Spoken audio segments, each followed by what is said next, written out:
দর্শক, আমি আপনাদেরকে আজকে সকালে এই যে আওয়ামী লীগের লকডাউন 13 নভেম্বর 2025 সকালে 9টায় ঢাকা শহরের অনেকটাই চক্কর দিয়ে আমি আপনাদেরকে লাইভে দেখিয়েছি। আপনারা দেখেছেন এই ঢাকা শহরের চিত্র। সারা দেশে একটাই আলাপ, আওয়ামী লীগের লকডাউন কে সফল করে দিল, কে সফল করে দিল, কেন সফল হলো, এর বিশ্লেষণ চলছে। আমরা দুপুরবেলায় মানে সকাল 9টা অফিস যাওয়ার সময়, যে সময় ঢাকার মানুষ যারা অফিস যান হন্তদন্ত হয়ে পড়েন, নাভিশ্বাস অবস্থা, অসংখ্য মানুষ, লক্ষ লক্ষ মানুষ টাইমলি ট্রাফিক জ্যামে পড়ে অফিস পৌঁছাতে পারেন না। সেখানে অল্প জায়গা, প্রায় 7 কিলোমিটার জায়গা আমরা 7 মিনিটে চলে গিয়েছিলাম তো মোটর বাইকে, যেটা ঢাকা শহরে আপনার ঈদের ছুটিতে কল্পনা করা যায়, যেটা ঢাকার শহরে তীব্র হরতাল অবরোধ 90-এর দশকে যেগুলো হতো সে সময় চিন্তা করা যায়, যেটা ঢাকা শহরে কখনো কখনো শুক্রবার দিন সকাল ফার্স্ট হাফে চিন্তা করা যায়, কিন্তু এর বাইরে এটা চিন্তা করা মুশকিল, এই দৃশ্য সহজে দেখা যায় না। আবার আমি দুপুর 2টায় আপনাদেরকে দেখিয়েছি লাইভে থেকে যে ঢাকা শহরের কর্মব্যস্ত এই শহরের বৃহস্পতিবার দুপুরবেলা এই চিত্র হতে পারে। এইটা মানে না দেখলে হয়তো আপনারা কেউ বিশ্বাস করবেন না, যারা দেখেননি তারা একটু চোখ বুলিয়ে নেবেন, সময় না থাকলে তো প্রয়োজনে টেনে টেনে দেখে নেবেন এটা কিভাবে সম্ভব হলো। পত্রপত্রিকা সবাই নিউজ করেছে, আমাদের টার্মিনালে যাওয়া হয়নি, যে দূরপাল্লার বাস খুব কম ছেড়ে যাচ্ছে। আর একদিকে তো রোড বন্ধ ছিল, Dhaka Khulna highway, Dhaka Barishal highway blockage ছিল। সেই ব্লকের যেসব ছবি ভিডিও সোশ্যাল মিডিয়ায় ছড়িয়েছে, আইনশৃঙ্খলা বাহিনীর সদস্যরা গেলেন সেখানে, পুলিশ গেল, পুলিশ গিয়ে তো হতভম্ব অবস্থা। পুলিশের উপর দোষ দেওয়ার কিছু নেই, তারা হয়তো সোশ্যালি মোটিভেট করার চেষ্টা করেছেন। আমরা দেখেছি কারো কারোর সাথে কানে কানে কথা বলছেন, কাউকে বোঝানোর চেষ্টা করছেন, তার জন্য সরে যায়, কারণ ওখানে বল প্রয়োগ করলে কি ফল হতে পারে পুলিশ বুঝতে পারছিল নিশ্চয়ই। একটা সমালোচনা তৈরি হয়েছে, ছোট ছোট বাচ্চাদের হাতে দেশীয় অস্ত্র দিয়ে সজ্জিত করা হয়েছে, এটা কখনোই কাম্য না যদিও, কিন্তু গ্রামীণ মানুষের কাছে এগুলো বিষয়গুলো ডিফারেন্ট। যাক, এইসব চিত্র আমরা দেখেছি। আমরা ঢাকার আরও চিত্র, আমরা যেগুলো আপনাদেরকে লাইভে দেখিয়েছি তার বাইরে খণ্ডচিত্রগুলো আপনারা দেখতে থাকুন আমাদের আলোচনার পাশাপাশি, যে ঢাকার বিভিন্ন অঞ্চলের ছবি পত্রপত্রিকায় যেগুলো এসছে বিভিন্ন সময়ের ডিফারেন্ট টাইমের ছবি। এখন এই আওয়ামী লীগের কর্মসূচি আমরা কয়েক জায়গায় বলেছি সরকারি লকডাউন, আমরা কয়েক জায়গায় বলেছি সরকার সফল করে দিয়েছে। আসেন সমালোচনার দৃষ্টিতে, সমালোচনার দৃষ্টিতে হলো যে আওয়ামী লীগ বিরোধী শিবির বা সমালোচক, আমরাও যদি তির্যক সমালোচনা করি, আমরা আওয়ামী লীগের প্রচুর সমালোচনা করতাম, আমরা বলতে পারি যে আওয়ামী লীগ বোমাবাজি করে, আওয়ামী লীগ বোম ফুটিয়ে, ককটেল ফুটিয়ে, আগুন জ্বালিয়ে আতঙ্ক তৈরি করেছে, মানুষ আতঙ্কিত হয়ে ঘরে বসে গেছে। কিন্তু যদি গত 15-20 বছর না দেখতাম তাহলে এটা বিশ্বাস করতাম। গত 15-20 বছরে তো দেখেছি কে বা কারা করেছে, আমি এই বিতর্কে এখনো যেতে চাই না। যেমন আওয়ামী লীগেরটা আমি কে বা কারা করেছে সেই বিতর্কে যাচ্ছি না। এর আগে পেট্রোল বোমার সময়, আবার ক্লিয়ার করছি, সেটা কে করলো না করলো যাচ্ছি না, সে পেট্রোল বোমার সময় তো অসংখ্য মানুষ মারা যাচ্ছিল, জ্বলে পুড়ে অঙ্গার হয়ে যাচ্ছিল। আমরা দেখেছি না গাড়ির ভিতরে, বাসের ভিতরে, কি এক একটা বিভৎস গল্প, এক একজন মানুষের জীবনে কি কষ্ট, সেগুলো মানুষ দেখেছে। দেখার পরেও ঢাকা শহর এরকম স্তব্ধ কয়বার হয়েছে, কোনো মিছিল নেই, কোনো পিকেটিং নেই, স্তব্ধ হয়ে গেল। এবং লকডাউন ডাকলো ঢাকায়, প্রভাব পড়লো সারা দেশে।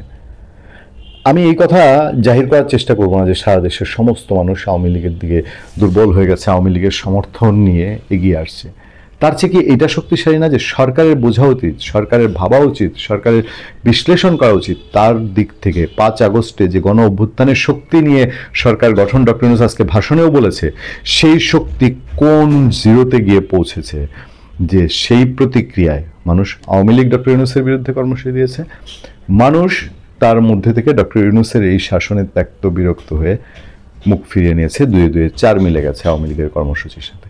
আওয়ামী লীগকে সমর্থন যদি নাও করে থাকে, ডক্টর ইউনূসকে তো তারা সমর্থন করছে না। এই সরকারের সময় আইন শৃঙ্খলা পরিস্থিতি, নাবিশ্বাস অবস্থা।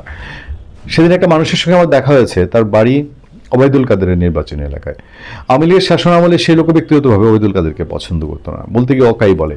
আমি পুরো বিস্তারিত বললাম না। ঢাকা শহরে তার একটা দস্তুর মুদির দোকান আছে এবং সেই মুদির দোকান পরিচালনা করে, একেবারেই খুব সচ্ছল মানুষ, এখন পরিশ্রম করে দাঁড়িয়েছে। সে বলল যে সেই সময়েও আমরা দরজা খোলা রেখে ঘুমাইতাম, আর এখন আমাদের অলিতে গলিতে যা ইচ্ছা তাই ছোট ছোট বাচ্চা কাচ্চা যে কোনো ধরনের অস্ত্র নিয়ে সন্ত্রাসীপনা করে। এই যে মানুষের নিরাপত্তা নাই, মানুষ বলে না যে আগে এই নিরাপত্তাটা ছিল, এই সব কিছু মিলিয়ে ডক্টর ইউনূসের শাসন এমন পর্যায়ে গিয়ে পৌঁছেছে না যে যেটার জন্যে এই আওয়ামী লীগের ফিল্ডে না থেকেও বিদেশে বসে থেকে সোশ্যাল মিডিয়া হ্যান ত্যান, ধরেন যে কোনো একটা সন্ত্রাসী গ্রুপ, প্রচুর পয়সা তাদের আছে, প্রচুর পয়সা, অজনপ্রিয়, 1 বছর আগে তারা ক্ষমতা ছেড়ে চলে গেছে, সে সাংঘাতিক অজনপ্রিয়, সে বাইরে থেকে যত পয়সা ঢালুক, ওই ছড়াচ্ছে যে আওয়ামী লীগ এত টাকা দিয়ে মিছিল করা, এত টাকা দিয়ে ব্যানার ধরায়, সে যত টাকাই ঢালুক, যে সিচুয়েশন ঢাকা এবং সারা দেশের হয়েছে, এটা কি শুধু টাকা ছড়িয়ে সম্ভব, শুধু আতঙ্ক ছড়িয়ে সম্ভব? রাজনৈতিক বিশ্লেষকরা এর বিশ্লেষণ করবেন না, রাজনৈতিক গবেষকরা এর গবেষণা করবেন না? তো সেইটা যদি হয়ে থাকে তাহলে এই ফার্স্ট, আমি বলেছি টুর্নামেন্টের এটা কেবল শুরু, একেবারে প্রথম রাউন্ডের গেম। এই প্রথম রাউন্ডের গেম দেখে ডক্টর ইউনূসের প্লেয়ার গ্রুপ তাদের একটু ভাবা উচিত না যে দেশটা এখন কোন দিকে যাচ্ছে এবং তাদের কি করণীয়? তারা যেই প্রক্রিয়ায় বাংলাদেশের রাজনৈতিক বিরোধিতা শুরু করেছে, যেই প্রক্রিয়ায় রাজনৈতিক বিরোধকে বড় করেছে, এই প্রক্রিয়ায় যে এটার সমাধান হবে না, হ্যাঁ হতে পারে তারা কোনো রকম একটা ধামাচাপা দিয়ে দেশটাকে আরও আগুনে ঠেলে দিয়ে চলে যেতে পারে, কিন্তু তাহলে ফলাফল দীর্ঘমেয়াদী তারা ভালো যাচ্ছে না। এবং এই ঝুঁকি বাংলাদেশের যারা ম্যাচিউরড রাজনৈতিক দল বা যারা দেশের জন্য রাজনীতি করে তারা এখন নিবে না। জাতীয় পার্টি ক্লিয়ারলি বলছে যে অংশগ্রহণমূলক নির্বাচন হতে হবে, সারা ওয়ার্ল্ড থেকে বলছে অংশগ্রহণমূলক নির্বাচন হতে হবে।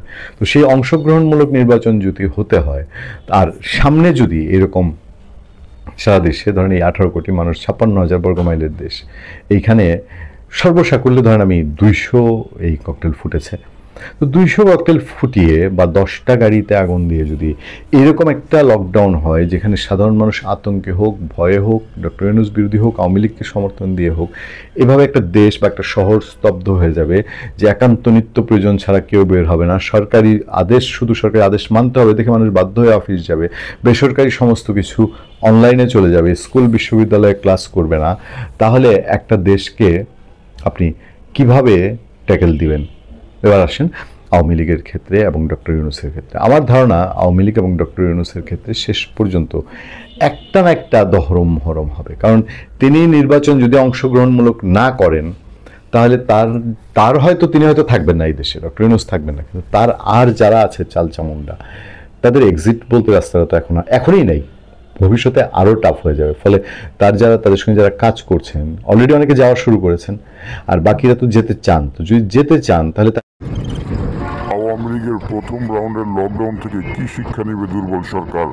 বুঝে যাচ্ছে এভাবে ছেড়ে দিলে সামনে কামড়টা তাকে দিবে।